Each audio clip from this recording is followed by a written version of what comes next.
Charismatic, dazzling, dynamic, Freddie Mercury was one of rock music's all-time greatest showmen. Freddie just had that crowd in the palm of his hand.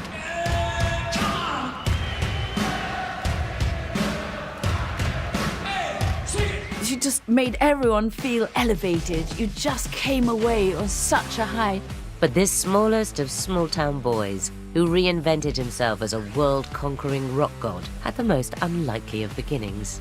It doesn't seem believable that a dude who's born in Zanzibar with sizable teeth could become this unbelievable superstar. If you want to be as good as Freddie, you have to be superhuman.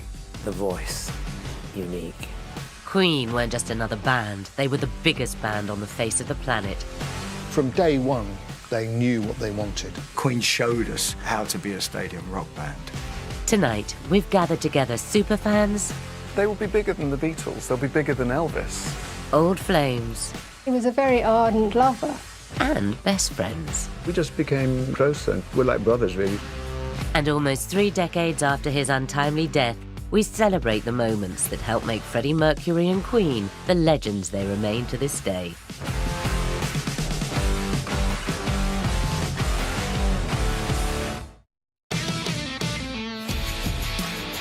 Freddie Mercury was a true icon. What amazes me is the charisma that he just exudes everywhere he went. The way he enjoyed every single second of being there and performing for people. He was just magnificent. But away from the spotlight, Freddie's friends saw a different side. Any sort of arrogance was an act on stage. You know, there was none of that. I saw none of that behind the scenes. He was definitely two people, and I think the pressure of it was enormous. So how could a self-conscious boy from an island in the Indian Ocean transform himself into one of the world's most celebrated entertainers? He was unique then, and I think he was unique now, actually. And I think in a lot of respects, actually, he was probably the first genuine global Asian pop star. Along the way, writing one of the most startlingly original and unconventional songs in recording history. Mama just killed a man. Talking about Bohemian Rhapsody is a bit like talking about the moon landings or the assassination of John F. Kennedy. The grandness, the scale is gigantic. From the basements of 60s London to the pinnacle of the global stage, we chart the extraordinary ascent of the world's most unlikely rock star.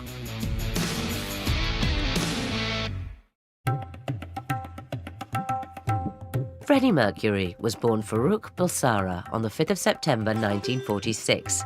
His beamingly sunny personality evident early on in this charming, classically framed family portrait of baby Freddie.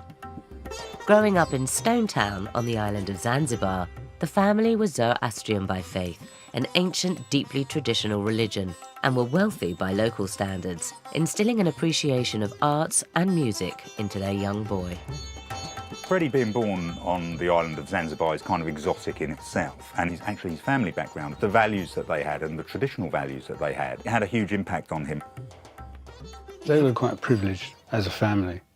Apparently they had a white grand piano in the house, of all things, which he used to play, of course. His father, Bommy, worked for the British government and could afford a private education for Farrokh.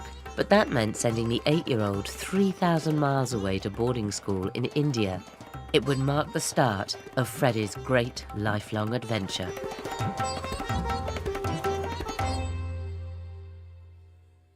Impossible to miss, smiling sweetly in this stiffly posed school photo. Freddie, as Farrokh became known by his schoolmates, developed a passion for rock and roll whilst at St. Peter's. We talked about boarding school a lot because I was at boarding school too. He learnt to play the piano, and at his boarding school and mine we were allowed to have Elvis Presley, we were allowed to have all the kind of current records. While at school, Freddie formed a band called the Hectics. Their love of performing shines through in this candid snapshot, epitomising both the era and their youthful passion. He was so into music at his private school. He formed his own little band, and he would be playing the piano away and even composing then. He was very keen on mimicking, you know, Little Richard and anybody, even Cliff Richard. In these early years, he was a shy boy, teased with the nickname Bucky for his prominent teeth, which feature clearly in this formally posed trophy shot of a bashful schoolboy Freddie. It was something that would cause him embarrassment for the rest of his life. As a child, Freddie definitely struggled with some bullying. The fact that people would talk about his teeth and the overbite that he had. Freddie had a great deal of self-consciousness about his mouth, his teeth and his smile. So he would always be pulling his lips in. Every time he smiled, he'd realise his teeth would stick right out. He had 4 too many teeth, and the logical thing would be to have these extra teeth taken out, but he point-blank refused. He used to do this, had this mannerism of curling his top lip over his teeth. I thought it was fun, you know, I thought it was sort of a clever little tick that he had, but I think he was a little embarrassed about his protruding teeth. After finishing school in India, Freddie returned home, but in 1964 was uprooted once again when a violent revolution forced the Bulsaras out of Zanzibar. They moved to the UK and the sleepy West London suburb of Feltham. It was a massive culture shock for the whole family, but Freddie Bulsara's reinvention had begun. He had a lovely family. His mother and father and his sister were lovely people, very reserved, religious. His parents were resistant to 60s culture because it was quite a culture shock. It was all kicking off very much. You've got that generational struggle, haven't you, between their child to succeed in a conventional way, and then you've got the child themselves who want to be creative and who want to be free and who want to break the bonds of the establishment that they've grown up in. His parents might not have approved of Western youth culture, but Freddie was more than ready to embrace it. It must have been a dream for him, actually, to turn up in 60s London, where it was all happening. If we talk about swinging London, it's just a total generational shift. It's the idea that you can change, the idea that you can become someone that you want to be without the constraints that your parents would have grown up in. And it's that sense of liberation. It's almost impossible to imagine moving from Zanzibar to London. I mean, the actual 60s in London was a time of complete change and transformation. So I imagine it would have felt like an awakening. The pieces were falling into place, and the extraordinary transformation of Farrokh Bulsara into Freddie Mercury was underway.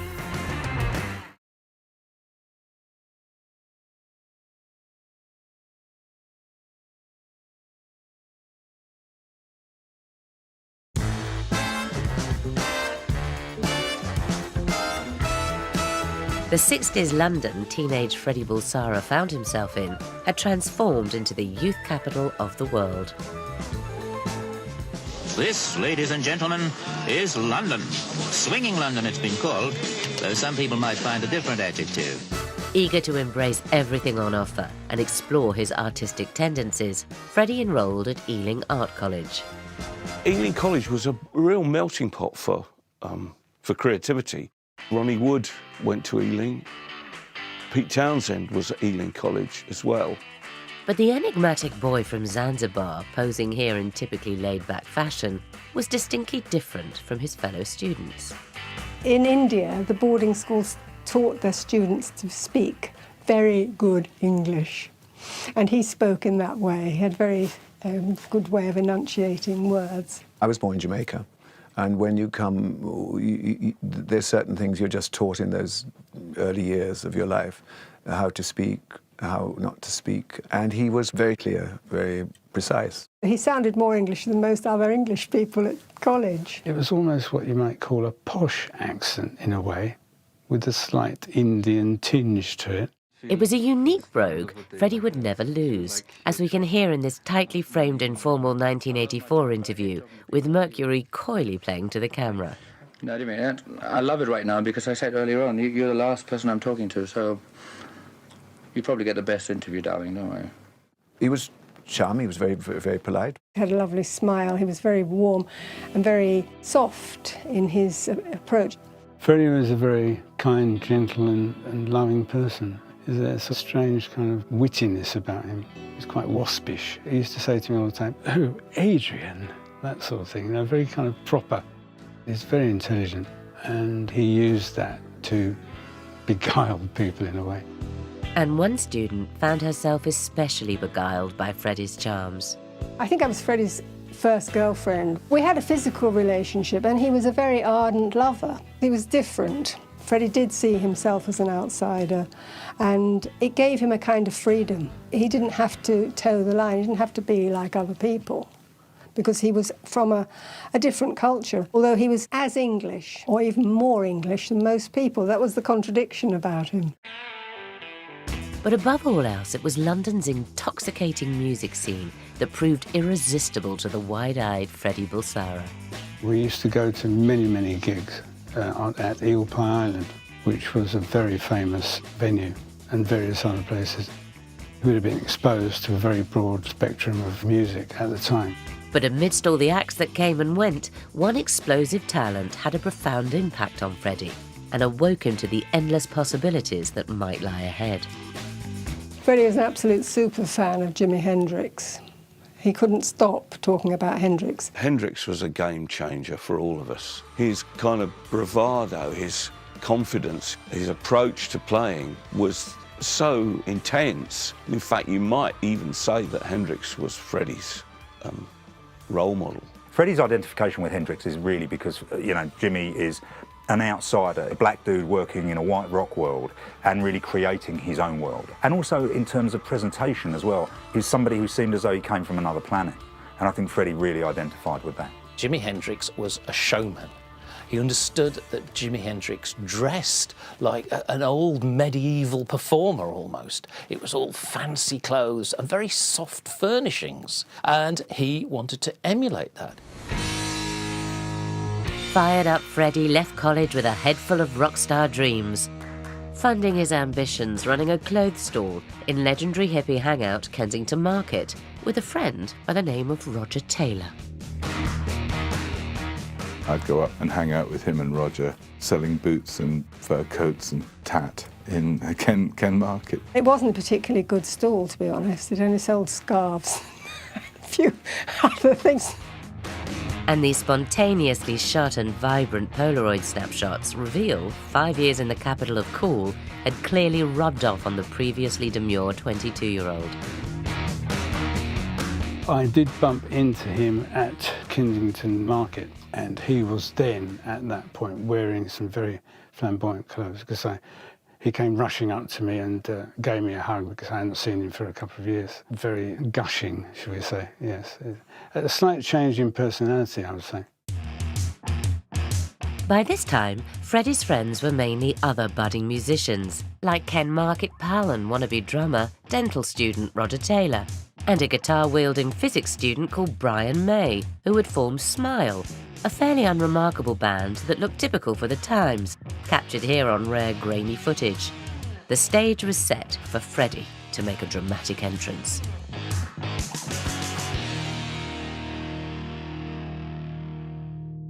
Smile were never really that big. We were a local band, really. After all, I was still at college, Brian was still at college, Roger was still at college. The thing about Freddie was he was a flamboyant performer, and I never was. Along comes Freddie in 1970, and he sees Smile performing, and he likes what he sees to some degree. He likes the look, the sound of Roger's cannoning drums and Brian's squealing metalish guitar. But he knows that he can do something better with them, so he inveigles himself. He gets in there, he becomes a singer. When I decided to go, he jumped in, and it proved to be exactly the right chemistry that created that fabulous quartet. Without any doubt, Fred was born to it. He definitely had massive ambition, and it wasn't naked, raw, unpleasant ambition with sort of I'll chew you up and spit you out type of thing, but you knew that what he wanted he would get. I never quite believed we could achieve it, but they obviously did. They obviously were able to realise those notions of being the biggest band we're going to be the biggest band in the world, yeah! It wasn't long before Freddie began stamping his personality on the band, starting with a radical rebrand. They obviously decided they wanted a really strong name, and especially Freddie wanted a very positive name. And Freddie wanted Queen. They met at Brian May's house. Freddie wanted to name the band Queen right from the beginning, and Brian wanted to call it something else. And Freddie said, no, it's going to be Queen, and that's it. There's the obvious double entendre, you know, the campness of it. Queen, it's a little bit provocative. It's especially in the early 70s, of course. This is a time when homosexuality was something that you didn't necessarily talk about and celebrate. There's this sense that comes from the name, this sense of power that they develop that comes from the name, which is magisterial. They are not afraid of kind of the pomp that comes with it in every single aspect. And while Queen were finding their feet, their colourful new frontman was embarking on what would become one of the most significant relationships of his life.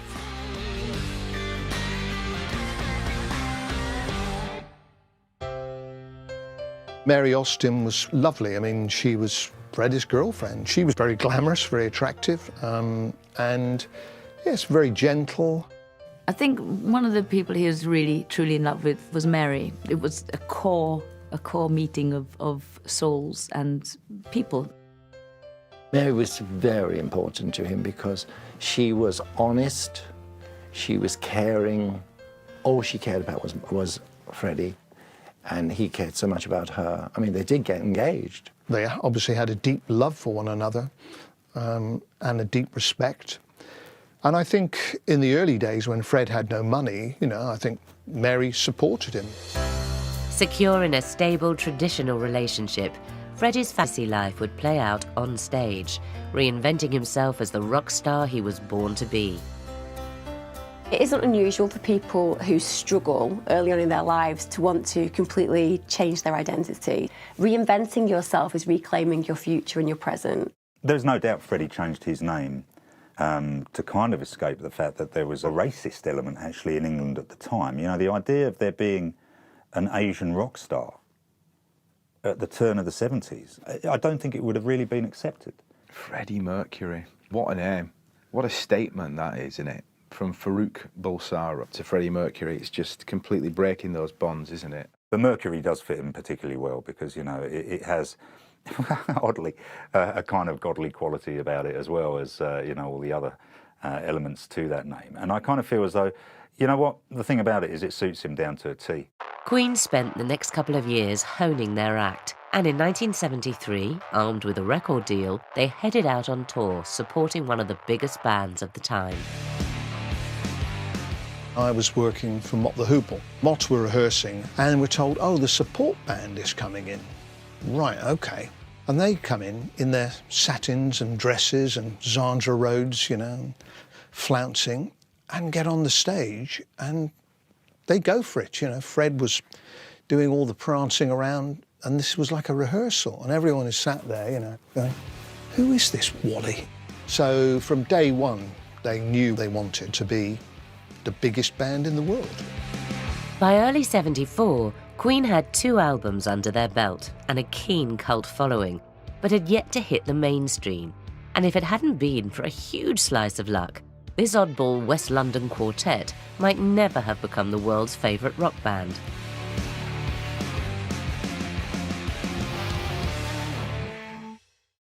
Back in '74, David Bowie was supposed to appear on Top of the Pops in video form, his single Rebel Rebel.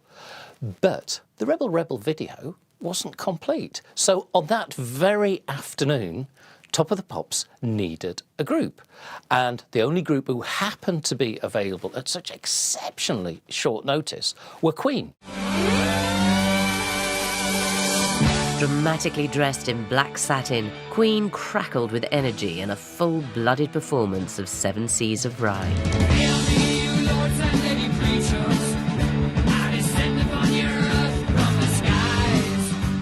I think I first became aware of Queen when I was watching telly and I suddenly saw this guy with makeup and long black hair and an outrageous costume.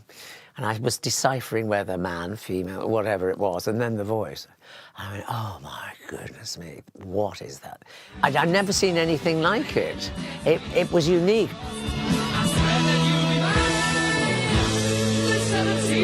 I was watching The Seven Seas of Rye on Top of the Pops, and Roger and Brian and John look like great musicians doing their job, but Freddie does feel like he's sort of from somewhere else in a slightly magical sense. They do arrive fully formed, and they arrive basically saying, this is us, even though they are not a big band by that point. You know, they're still fundamentally nobody. It's not like they turn up and do some scrappy little number that people don't remember.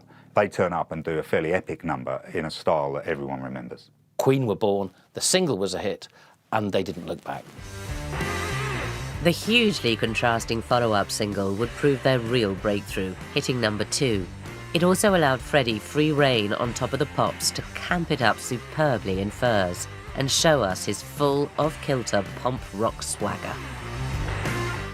She keeps a Moet Chandon in a pretty cabinet. Let them eat cake, she says, just like Marie Antoinette. The curiously 1930s rhythm and pop rock propulsion of Killer Queen perfectly suited its fey frontman. Killer Queen was different. Freddie here was channeling some sort of Noel Coward-esque swagger. It was very, very English. There was a bit of Steve Harley and Cockney Rebel, and again, he was dressed like a dandy. She's a killer queen, gunpowder gelatine, dynamite with a laser beam, guaranteed to blow your mind. It's very Freddie, very opulent, quite silly, not taking itself too seriously. You knew that this was a band who weren't going to go in a straight line. They were going to take deviations. There was going to be different angles to everything that they did. For all the success of Killer Queen, nobody could have imagined the world-conquering musical phenomenon these comparative newcomers were about to unleash.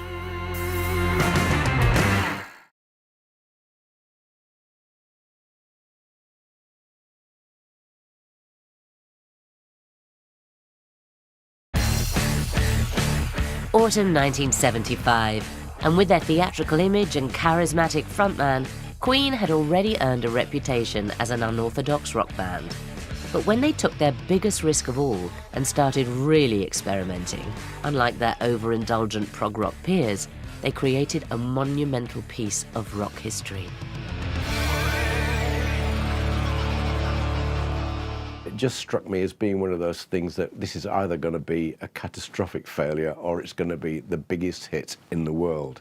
Even now, having heard that song maybe 1,000 times, knowing every word and every single moment, it's still completely unique. Is this the real life?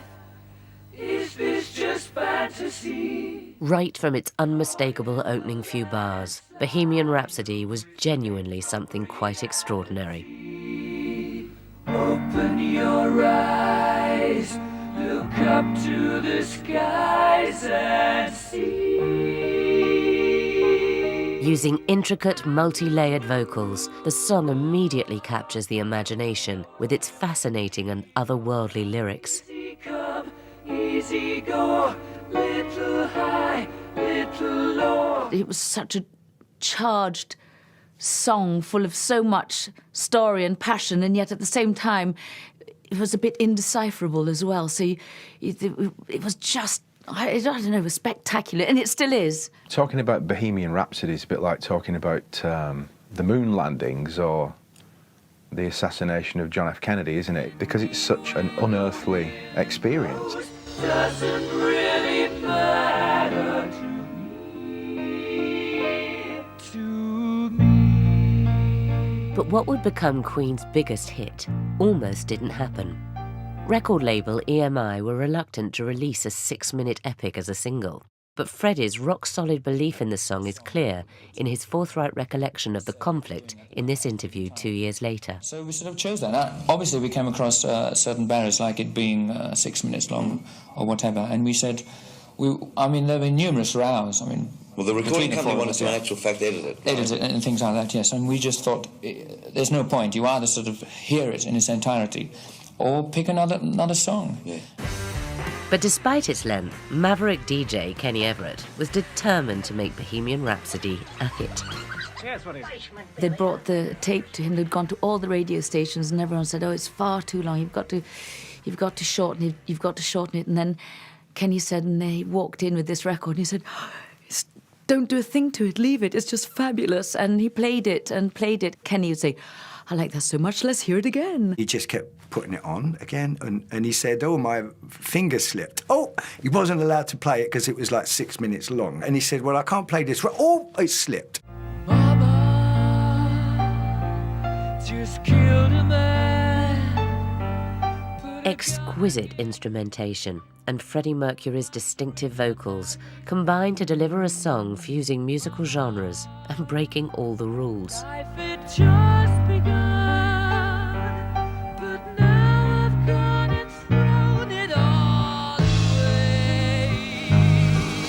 Effectively, it's like a mini opera. There's twists and there's turns, not just in terms of the narrative, but in terms of the sound. I see a little silhouette of a man. Scaramouche, will you do the fandango? There's little bits of piano. There's these layered vocals. Galileo, Figaro. Magnifico! It's opera to the masses because that was Freddie's passion. It was like, I love rock and roll, I love Mick Jagger, I love La Traviata, I love Montserrat Caballé, and I don't see any reason why I shouldn't do them all in one song. This genre-busting fusion of opera and rock broke new ground then, but now sounds as natural and reassuringly familiar as any record ever made. So you think you can love me and leave me to die? Oh, baby, can't do this to me, baby. Just gotta get out, just gotta get right out of here. Accompanying the revolutionary song was this pioneering avant-garde meets live gig video. It has become truly iconic. You'd never know it was actually something of an afterthought. When you actually look at the video, it's so simple. It's insane. It was done in a couple of hours, you know. I mean, it was literally done on the side. We had the big stage at Elstree with the stage set up on, and it was done off to the side. And I think, you know, a few sort of beer crates for him to stand on, a bit of black drape, run through the heavy bit 3 times, get the smoke going, and that was it.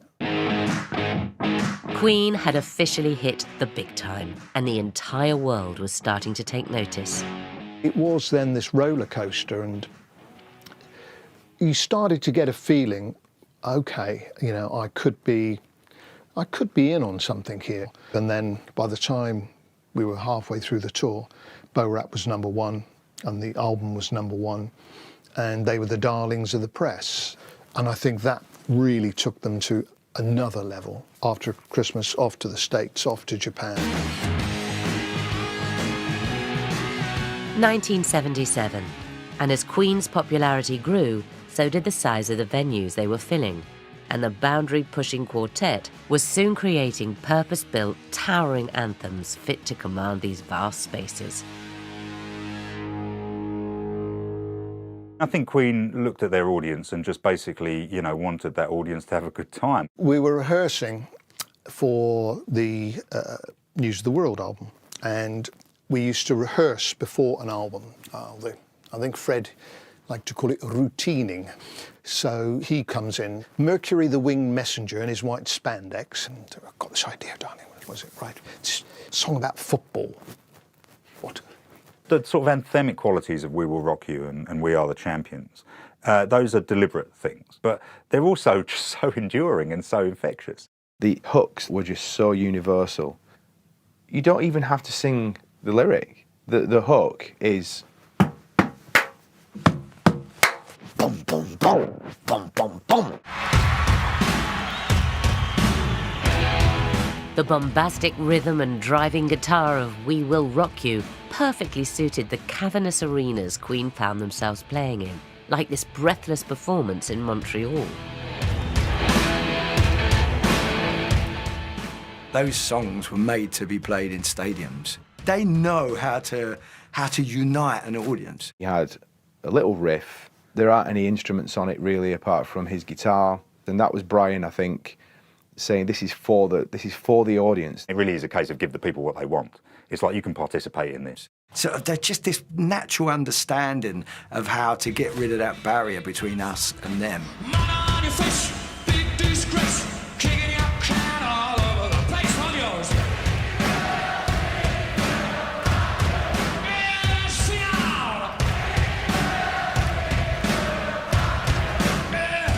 The song gave Freddie the ideal platform to interact with fans and demonstrate his remarkable ability to reach every member of the audience.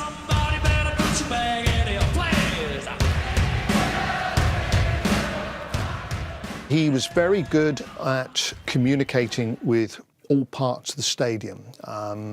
And even though when the stages got bigger, he had the runways and things. And he would always, at least a couple of times a show, go out to that side, go out to that side.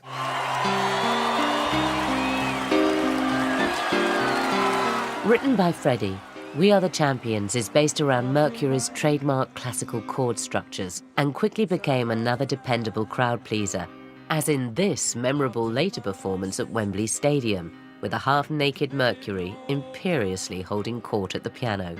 And bad mistakes, I made a few. I made myself sandwich in my bed, laughed like you. We Are the Champions, it's so unbelievably operatic in its intent, I think. It's melodramatic. We Are the Champions. It's not saying us four on stage here are the champions. It's all of us. We are champion. We're all king. We're all, you know, we're all brilliant at something. Never forget that. It's about hope.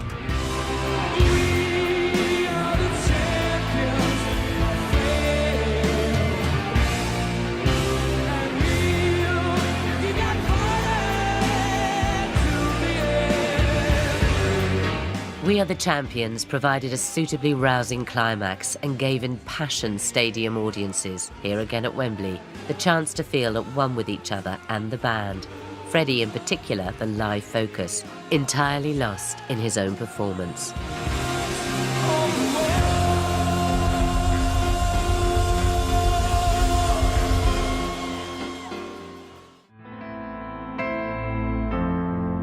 As Freddie's on-stage bravado reached new heights, off-stage, his 7-year relationship with Mary had fallen apart when his personal life reached a crossroads. They were living in quite a nice flat by then, and he was coming home later and later, and she thought it was another woman. But he'd come back and say, oh, I was kept late at the recording studio. You started to think, well, yeah, he's probably bisexual. And then it was clear that, you know, he was spending more time away from Mary. Eventually he came home one night and he said, Mary, I've got something I must tell you. And she really thought, this is it. He's going to ask me to leave. He's found another woman. She was the person who could speak truth to power. And when Freddie said, I'm sleeping with men, I'm bisexual, she was the person who said, no, you're not bisexual, Freddie, you're gay. All I knew was that their relationship, they were very close. And I knew from Freddie that whatever happened, that Mary was there and she would always be there regardless. He never let go. And I think he loved her, of course. And she loved him. Finally reconciled with his sexuality, Freddie felt confident enough to explore avenues away from the macho world of rock. The first surprising departure was in 1979, when he accepted an offer from the Royal Ballet, who were looking to attract a wider audience to a lavish charity gala.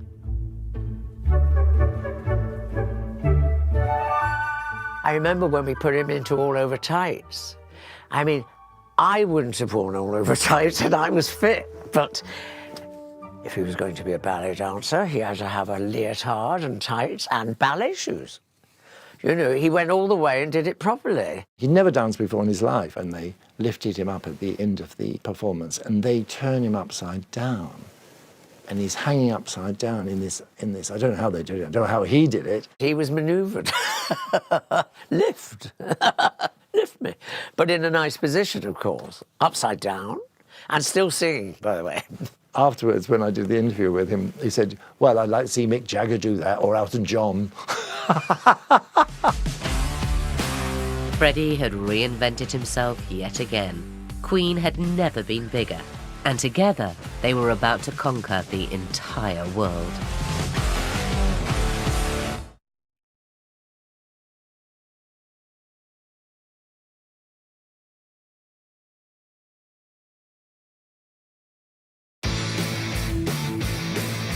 By the late 70s, pop culture in the UK had seen massive change, with punk's two-fingered salute leading the charge against the virtuoso musical elite and flamboyant acts like Queen.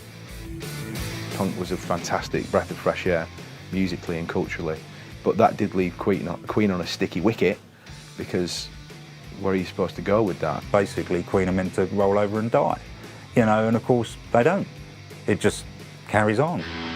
The band's response was, of course, to plough on regardless, doing things their way, which for a now liberated Freddie also meant a whole new lifestyle, and soon a whole new look to reflect it.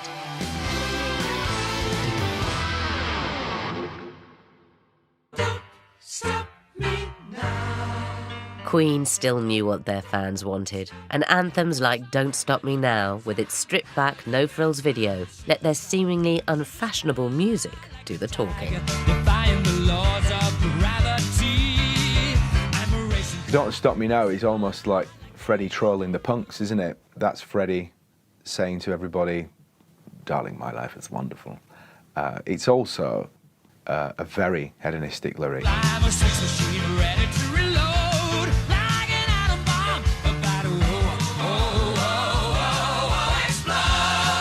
That's one of the most sort of coveted, requested, and sort of universal songs that they did.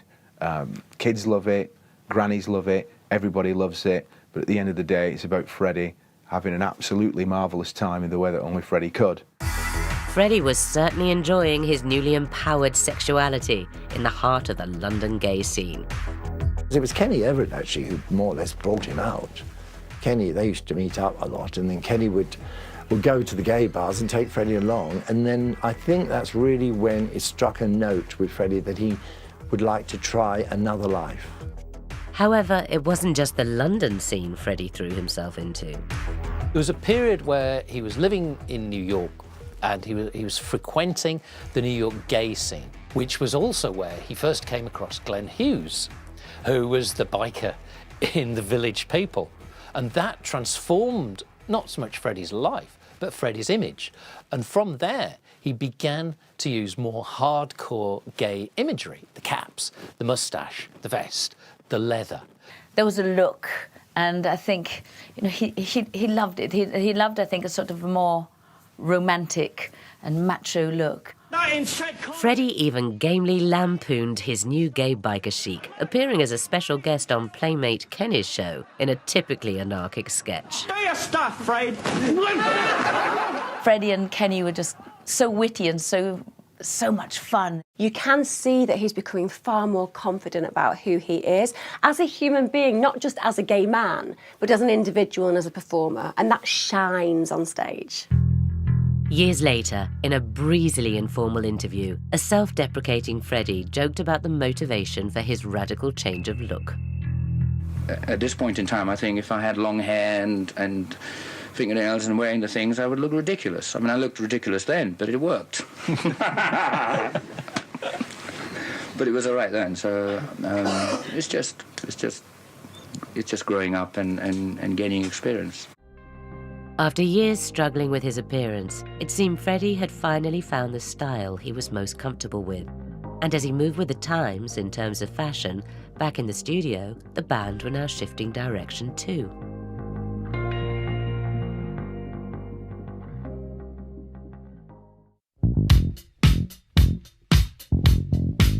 During the recording sessions for 1980 album The Game, bassist and musical dark horse John Deacon demoed what would become perhaps the most infectious bass riff groove in pop, with the unlikely lead instrument given extreme close-up treatment in another no-nonsense promo. John Deacon just pulling out these absolutely enormous hits that are so undeniable that even the dad rockers in the band, you know, Roger in particular, I think, not a big fan of this disco direction. I think within the group there's obviously a discussion as to, you know, whether Another One Bites the Dust is suitable for Queen. But I think as soon as they start playing and as soon as they start finding the groove, they realise that they might not all agree, but they know that it is Queen. Freddie's astonishing vocal and wiry strutting in the Back to Basics video helped the funky foot stomper become another monster hit across the globe and, crucially, #1 in the US.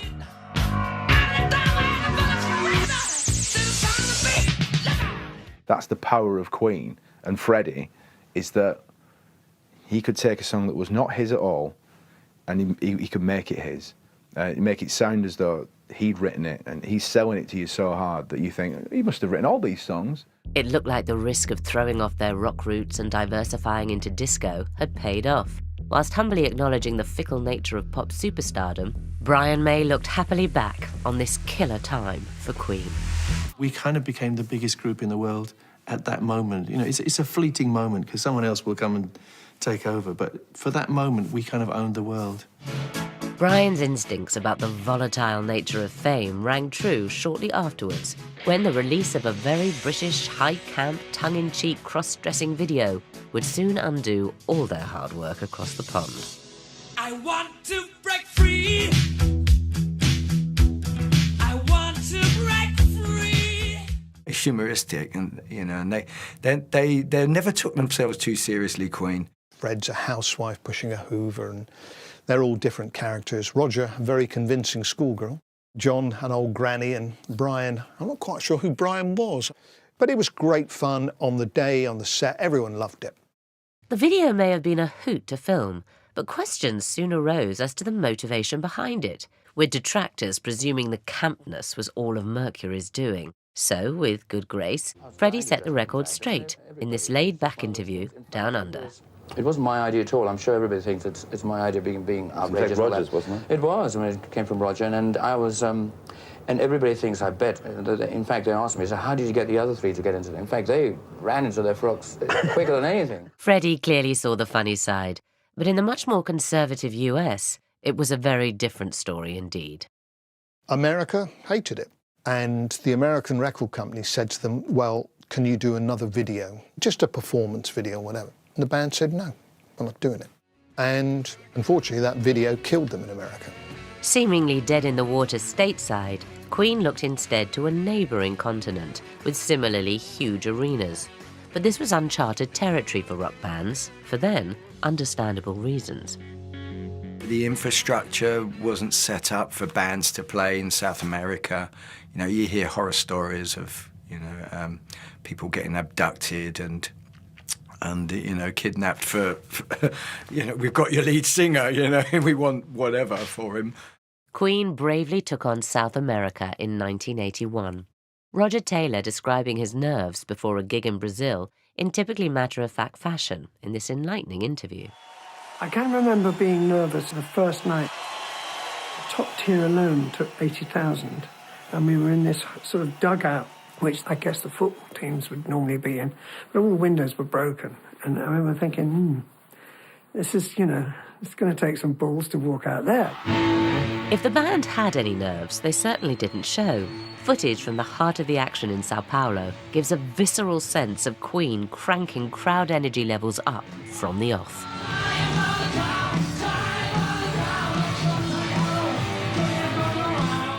The idea that you could go to South America and be a ginormous rock band and play those kind of places, you know, that's really very much a Queen-led thing. Love of my life, don't leave. The South American tour featured a surprising crowd pleaser in tender, delicate ballad, Love of My Life. This rendition in Rio shows Freddie utterly in his element, creating a unique and intimate bond with his audience.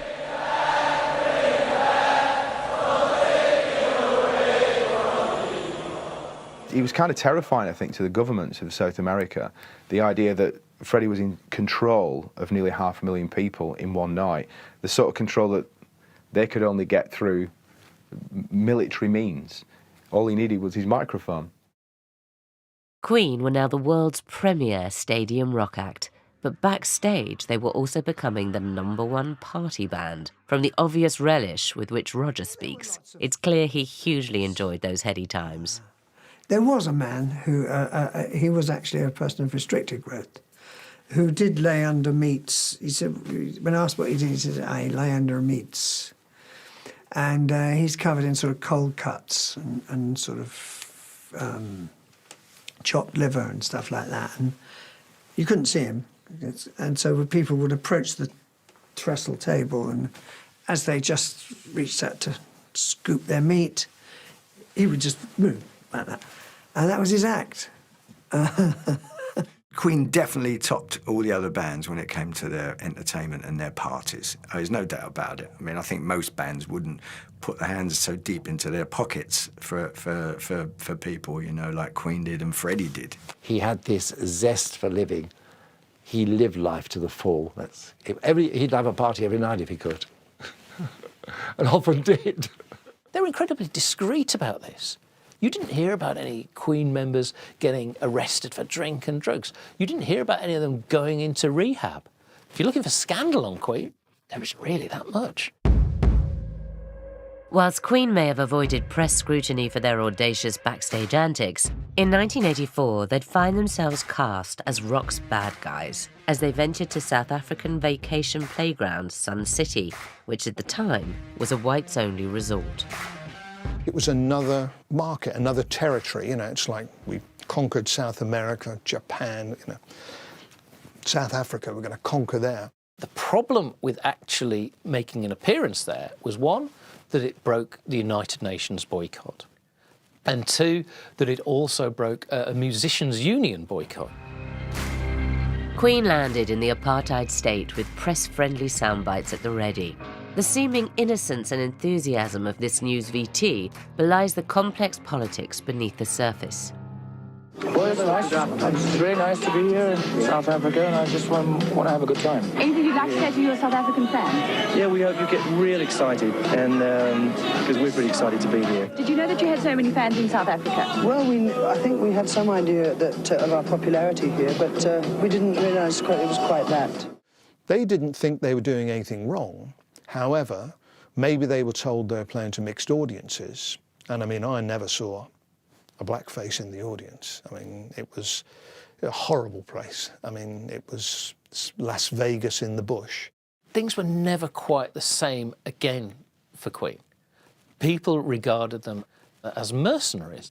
The flack Queen received would always hit a nerve.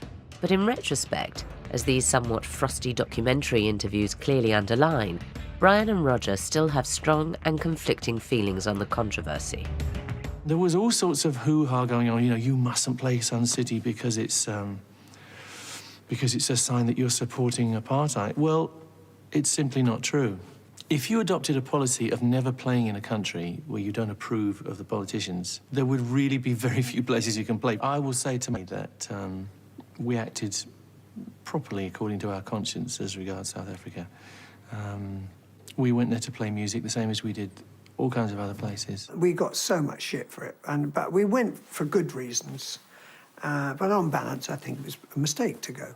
Sun City lost Queen a lot of fans, but just 1 year later, they would have a shot at redemption on a truly global scale, which would become, for many, one of the greatest moments in musical history.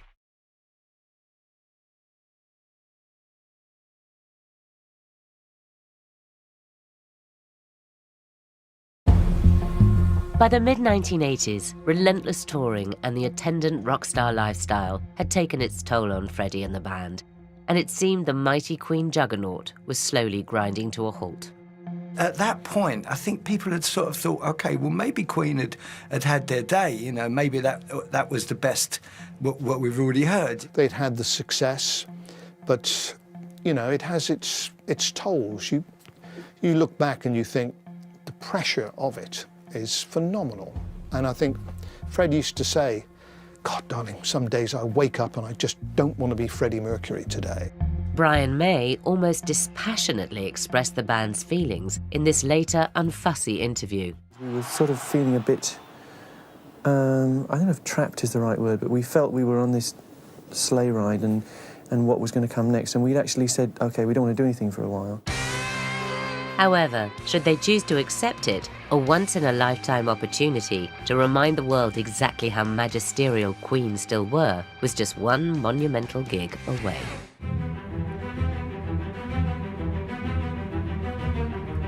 In 1985, in angry response to the worst Ethiopian famine in living memory, Bob Geldof embarked on the daunting task of assembling the biggest global names in music to perform at the charity gig to end all charity gigs, Live Aid. You got to remember, I mean, Live Aid, nothing had been done where there were so many sort of known bands playing a festival together. So it was a bit of a venture into the unknown. For Queen especially, they'd had their difficult times. They weren't necessarily a unit so much anymore. They had a lot more to surmount to get to that point where they were match fit enough to know that they could have done a good job. Despite Queen's initial reluctance to get on board, Geldof eventually managed to persuade the band to sign up, and with Live Aid looming, a ring-rusty Queen threw themselves into rehearsals. This rare footage clearly shows the band's commitment to making their set rock, with as much vibrancy and power as they could summon.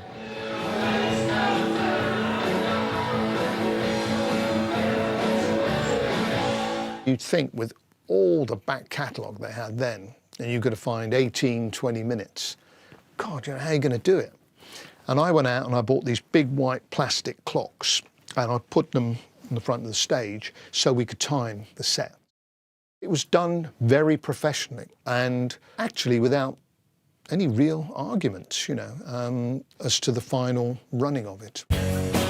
With a 72,000 Wembley crowd locked and loaded, Queen's slot neared, and Freddie psyched himself up with a little aperitif. I was in the dressing room and they were going to go on, and he just had a glass of vodka, a cigarette, and then he shot through that door. It was like a hurricane. In their pomp, they might have been undisputed kings of stadium rock, but could they still cut it? At 6:41 p.m. on the 13th of July 1985, Queen bounded on the stage, with ringmaster Freddie gleefully whipping the thronging crowd up into a frenzy, even before a single note was played. It was never in any doubt. The way that he captivated millions of people all around the world, it was almost like a transcendental experience. Suddenly, it didn't matter that I was at home in the north of England watching a cruddy TV. I was there. With a close-up camera acting as the eager eyes of the world, Freddie effortlessly eased himself into Queen's most famous piece of live theatre. The stage was set for rock history to be made in a mere 17 minutes. Mama, just killed a man. God against his my trigger, now he's dead. He takes the stage as if it's his living room and just talks to them as if they're sitting on a settee in front of him. It's all very personal, even though it's epic. They played a 17-minute hits medley, very much responding to Bob Geldof's instruction to give the people what they want. With Freddie in resplendent stage-strutting form, an object lesson in pomp and circumstance, the band then took an already barnstorming performance up to 11. The crowd went gaga.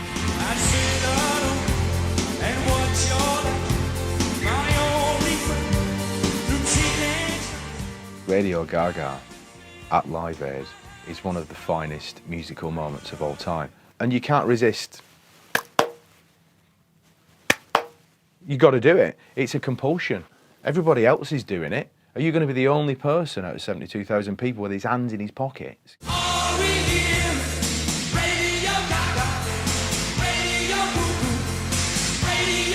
As the epic cinematography expansively conveyed the emotionally charged synchronicity between Freddie and the audience, it seemed Queen had lifted Live Aid to an altogether different level.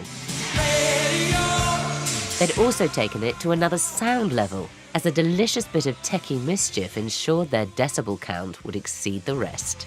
The People's Republic of Brent, the noise police, said you have to limit the sound. And the sound system used at Live Aid was Queen's sound company. and our sound engineer worked for them. And basically, he turned the limiters off, so Queen were louder than everyone else.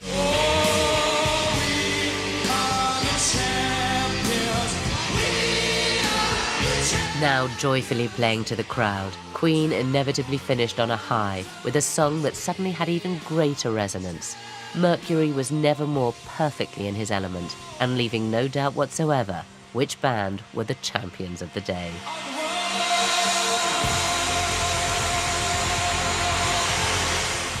Freddie Mercury, is he the best frontman on the planet or is he not? And, you know, it was like, wow, everyone was knocked out, glued to that screen backstage watching Queen. It is just a perfect piece of footage of a perfect performance, the perfect time in the perfect place, with the perfect band. They walked off suddenly being a band again. I mean, it's an incredible moment for them because it's like, have you forgotten how good we are? Have we forgotten how good we are? Have this. Live Aid was the catalyst for a rejuvenated Queen to embark on a tour, which was sadly to be Freddie's last performances with the band. In 1987, Freddie embarked on various solo projects, including an entirely unexpected and yet somehow perfect collaboration.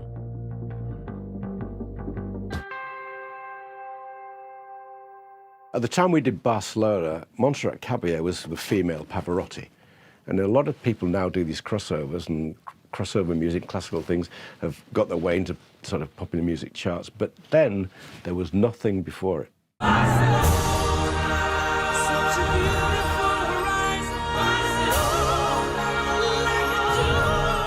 The resulting song was a tour de force of virtuoso vocals, with the two artists working in unison to create this truly unique harmony and spectacle. No opera singer, but he could certainly handle himself in a duet with one of the great singers of the last century. Despite the joy of working with one of his idols, Freddie had begun to feel increasingly unwell. And then the most devastating bombshell was dropped. Having been secretly living with HIV for a number of years, Freddie had developed full-blown AIDS. In the 80s, and AIDS was relentless. It was agonising, it was tortuous, it was an illness that would desecrate the human body. You were given a death sentence. Even when Fred began to be noticeably ill, we still, I think, went into some sort of denial that it will be fine. And it was never really a topic up for discussion. You just thought, this is Fred, you know, I mean, he will crawl off his sick bed to play to 50,000 people. No, he'll be all right. You know, they'll find a cure. Though Freddie knew there was no recovery, he was characteristically determined to make the most of the limited time he had left as he reunited with the band in the recording studio.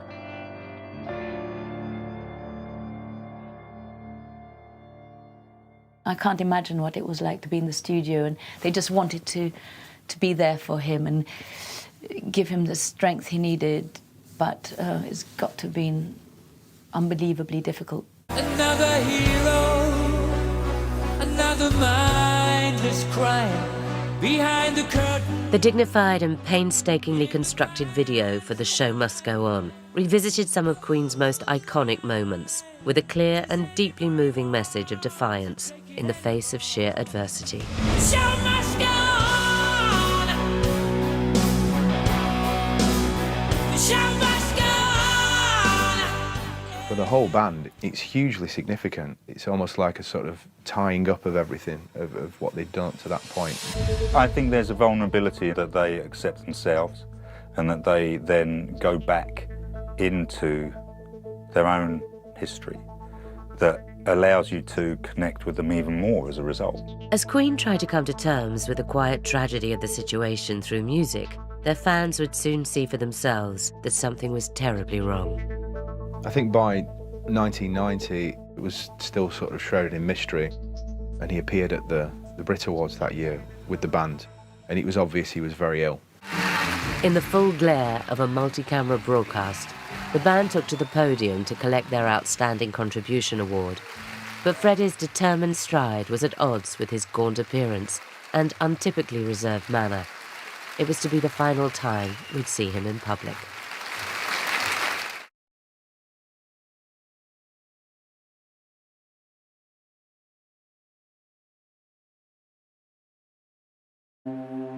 Queen had enjoyed the best part of 2 decades as one of the biggest rock bands in the world. It's not an exaggeration to say they irrevocably changed the face of rock. But as the 90s began, their talismanic frontman was becoming increasingly frail. Yet still, Freddie remained insistent on recording as many songs as possible. And it's moving to hear Brian's pained memories of that deeply saddening period in this revealing interview. Freddie at that time said, write me stuff. He said, I know I don't have very long.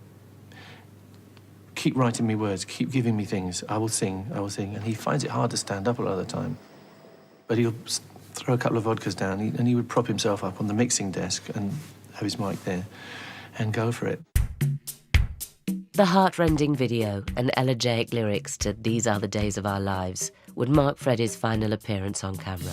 Sometimes I get to feeling I was back in the old days, long ago. When we were kids, when we were young, things seemed so perfect, you know. Seeing him there looking so frail, you know, that was tragic. Music played such an important part in Freddie's life. I think that, you know, not only did it get him through his life, but it helped him to get through facing death. I still love you.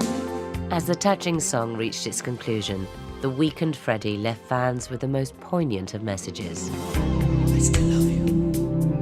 The voice is just incredible on it. It's just amazing. You know, he was a complete one-off.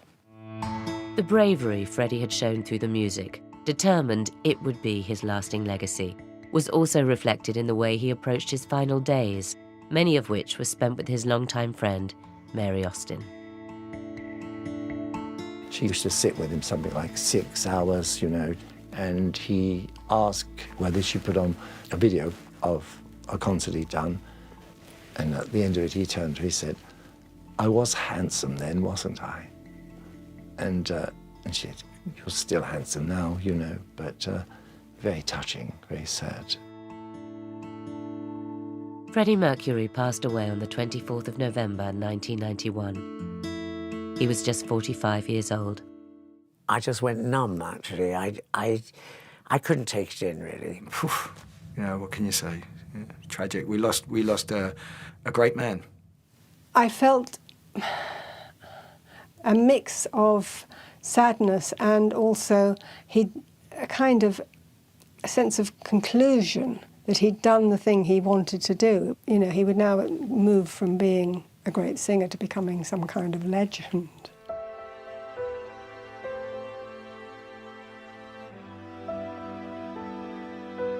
Five months after Freddie's passing, the surviving members of Queen assembled the greatest roster of pop and rock royalty since Live Aid for the ultimate in tribute concerts.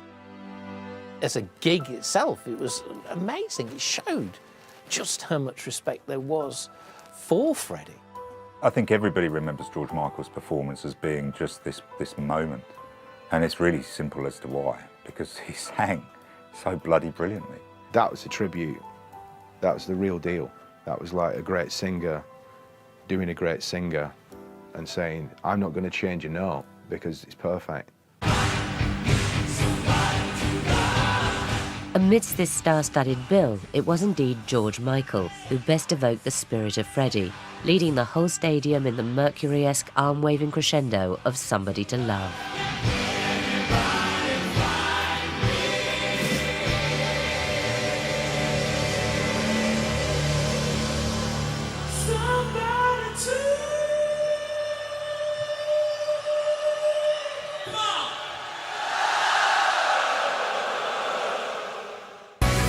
Ten years after the rock world gathered en masse to pay tribute to one of their own, the music of Queen had a theatrical reinvention. In an unlikely sounding but colossally successful Ben Elton penned sci-fi musical. It lasted for 12 years in London's West End. It tours today. It's fabulously successful. Then you've got Queen and Adam Lambert, which then brings another 10 years worth of audience members. And then you've got Bohemian Rhapsody the film, which has taken $1 billion.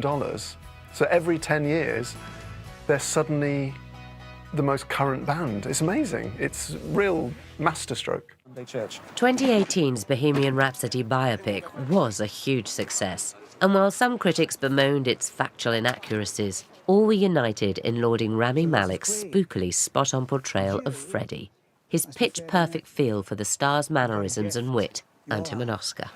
So tell me, what makes Queen any different from all of the other wannabe rock stars I meet? I'll tell you what it is. We're four misfits who don't belong together, playing to the other misfits. The outcasts, right at the back of the room, who are pretty sure they don't belong either. We belong to them. When I went to see Bohemian Rhapsody, the film, somebody asked me afterwards what I thought. I said, oh, I think Freddie would like to have been here. Freddie hasn't actually really left us. He might not be in the room, but he and Queen, you know, are here. And Queen are here. And they've kept the music going, which is what Freddie wanted. 3, 2, 1! The success of Bohemian Rhapsody confirms the music of Queen is here to stay. Now, nearly 30 years since Freddie's passing, his legacy and spirit still loom large over the fans and those who knew him. His legacy is his songs, and that's what's great, because he was a very private person, but what he gave to the public, he gave in spades. His eyes, he just had just that promise of real mischief, and you know his eyes would sort of dance and twinkle before his words would come out, and he would just had a complete magic about him. I most remember the love he radiated towards us. Sorry. And the generosity and the voice. If you want to be as good as Freddie, you have to be pretty superhuman. It was quite a remarkable mixture of the best of everything you need to be an artist, and he had the lot. I knew at the end of his life, I said, how would you like to be remembered? I'd just like to be remembered that I've left somebody happy.